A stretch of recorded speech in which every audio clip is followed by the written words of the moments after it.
शिक्षा के साथ संस्कार आज बच्चों में बेहद ही जरूरी हो गया है। एक तरफ आधुनिकीकरण के इस अंधी दौड़ में रिश्तों पर रुपया भारी पड़ने लगा है, तो दूसरी तरफ घर में सहकार, संस्कार, समन्वय और समझ के बिना परिवार टूट रहा है, घर बिखर रहा है। इसीलिए नैतिक मूल्यों से लबरेज संस्कार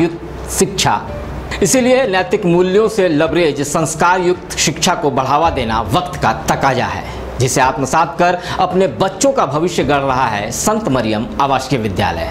शिक्षा के क्षेत्र में नित्य नए आयाम गढ़ता संत मरियम विद्यालय को अब 10+2 की मान्यता भी मिल चुकी है। ईमानदारी से किया गया प्रयास, शिक्षकों का लगन और अभिभावकों व बच्चों के प्यार के बदौलत ही संत मरियम CBSE से भी एफिलिएटेड हो चुका है। यह क्षण पलामू को गौरवान्वित करने वाला है।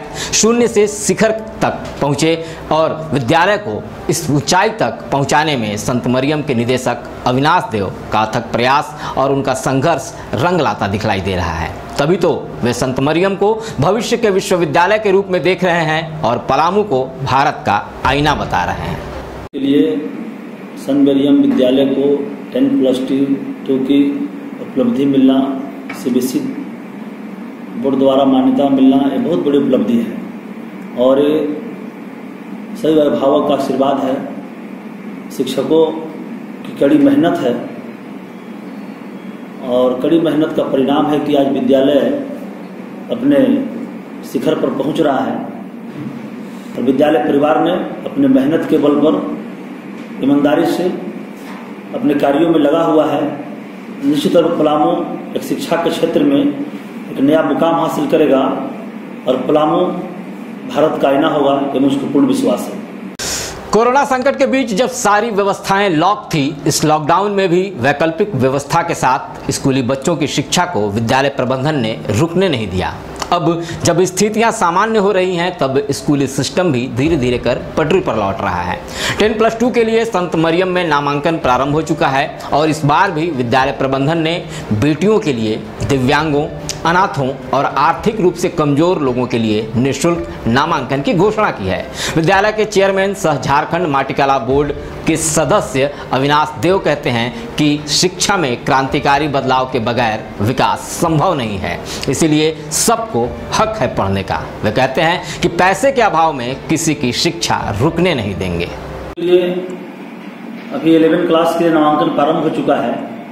मैं सभी अभिभावक से, बच्चों से, शहरवासियों से और पलामू वासियों से मैं आग्रह करता हूं कि सेपरेट हॉस्टल की व्यवस्था की गई है और 11 में एडमिशन के लिए बेटियों के लिए फ्री नामांकन लिया जा रहा है, प्लस दिव्यांग बच्चों के लिए भी फ्री नामांकन लिया जा रहा है। और ऐसे इस वैश्विक महामारी कोरोना, इससे कि बहुत सारे बच्चों के सर से माँ पिताजी का साया उठ चुका है, वैसे बच्चों के लिए विद्यालय ने निर्णय लिया है शिक्षकों के साथ बैठकर वैसे बच्चों को फ्री ऑफ कॉस्ट शिक्षा दिया जाएगा।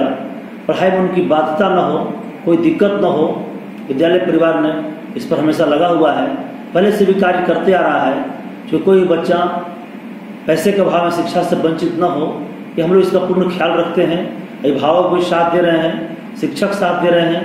अभिभावक से भी कहूँगा कि आप भी साथ दीजिएगा तो विद्यालय निश्चित तौर पर अपने शिखर पर पहुँचेगा। बेटी बचाओ बेटी पढ़ाओ का नारा तो खूब दिया जाता है, लेकिन सही मायने में इसे आत्मसात किया है संत मरियम आवासीय विद्यालय ने। विद्यालय के निदेशक अविनाश देव कहते हैं कि बेटियां 2 कुलों को ताड़ती है, इसीलिए उनका पूरा फोकस बेटियों को शिक्षित करने पर है। इसके लिए बेटी बचाओ पदयात्रा भी उन्होंने किया था। आज के वर्तमान समय में बेटियों को शिक्षित होना बहुत जरूरी है और आज भी बहुत भेदभाव है समाज में। हम बेटी बचाओ पदयात्रा किए तो उसमें बहुत भेदभाव हम लोगों ने देखा और कहीं हमको प्रेरणा मिला कि हम बेटियों को अगर शिक्षा से वंचित हो गए तो शायद वो दोनों कुल का दीपक बुझ जाएगा। बेटियां दोनों कुल की दीपक होती है। एक बेटी पढ़ेगी तो पूरा समाज, राष्ट्र और देश पढ़ेगा।